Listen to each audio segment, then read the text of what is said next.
A gente vai falar hoje sobre uma outra vertente, que é a consciencioterapia.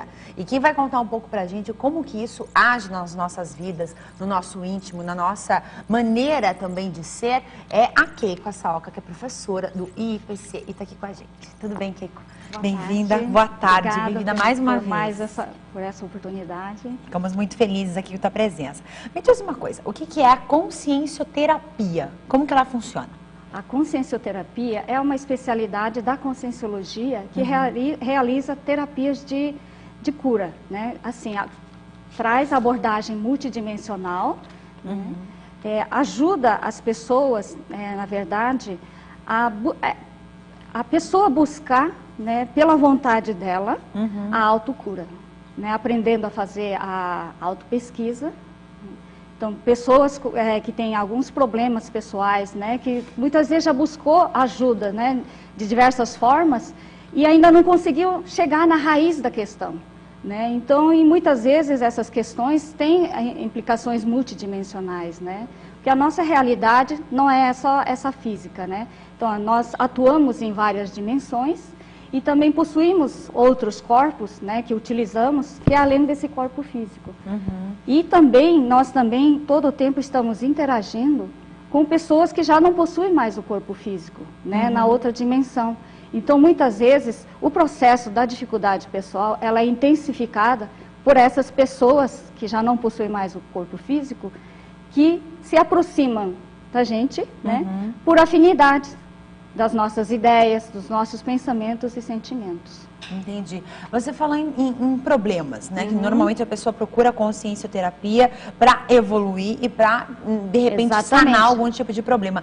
Que tipo de problema, por exemplo? Muito Me dá bem alguns lembrado. exemplos. Muito assim. bem lembrado, porque, olha, problemas comuns mesmo, aparentemente comuns, por exemplo, de baixa autoestima, depressão, né, timidez, são algumas dificuldades pessoais que justamente dificulta nesse processo evolutivo da pessoa. E a pessoa às vezes intensifica demais esse Exatamente. problema, né? Ela fica tão afunda, ligada a esse exatamente, problema, né? naquele problema, né?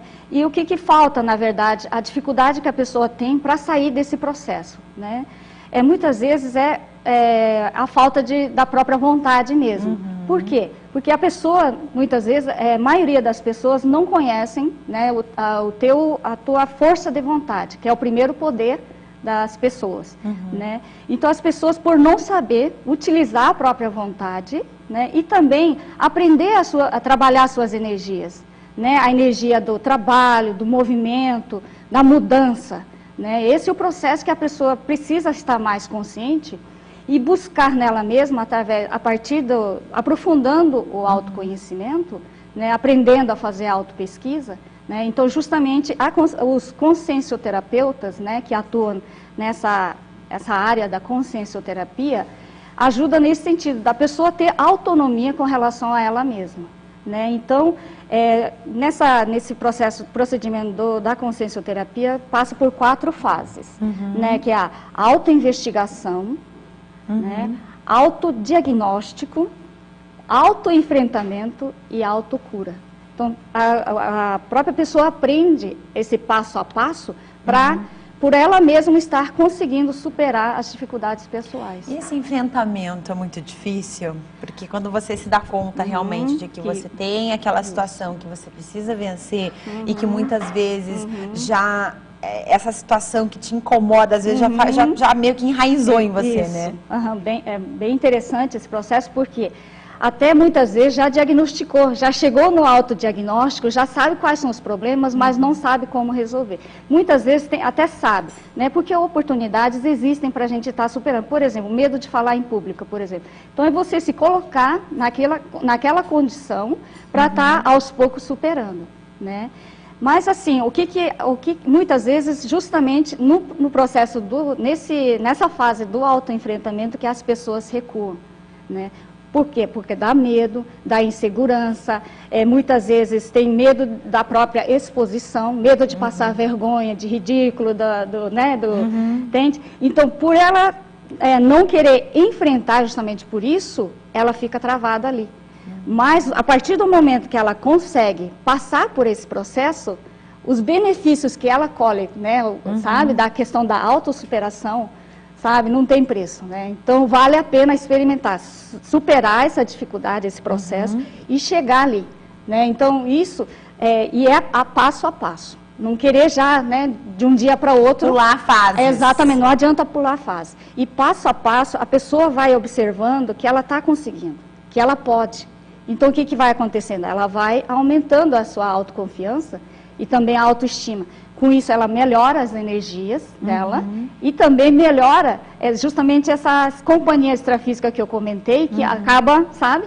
Então, a pessoa, muitas vezes, até o pessoal brinca, né? Por que as pessoas que bebem não morrem, né? Por exemplo, não, né?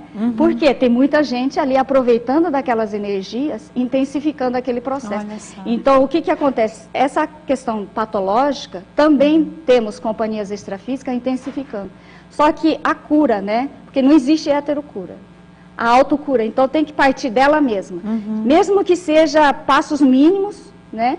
É ela que precisa procurar, e ela conseguindo superar, ela vai estar assistindo também essas companhias extrafísicas. Não só as pessoas que estão né, no nosso cotidiano, né, no nosso relacionamento nessa dimensão física, principalmente a dimensão extrafísica. Né? E na dimensão extrafísica, nós não encontramos só pessoas patológicas, como a gente comenta. Tem também pessoas que querem ajudar. Né? Então, a partir do momento que ela se posiciona, não, eu quero mudar, né? Aquele processo lá não me serve mais, não quero mais, então ela começa a fazer um movimento no sentido de estar melhorando. Então, daí vem a ajuda dessas pessoas que querem nos ajudar. Então, é uma questão de sintonização de energia. E o site de vocês? O nosso site é www.iipc.org. Né? Esse org é importante, né? Porque o nosso site é somente esse, a gente não tem outra... Né? Outra descrição outra descrição, .org da organização. E o nosso telefone, né? 041 3233 5736. Tá certo, Keiko. Obrigada de novo, parabéns pelo teu trabalho mais uma vez, um excelente 2011 aí. Para o pessoal do IPC, para toda a equipe de vocês.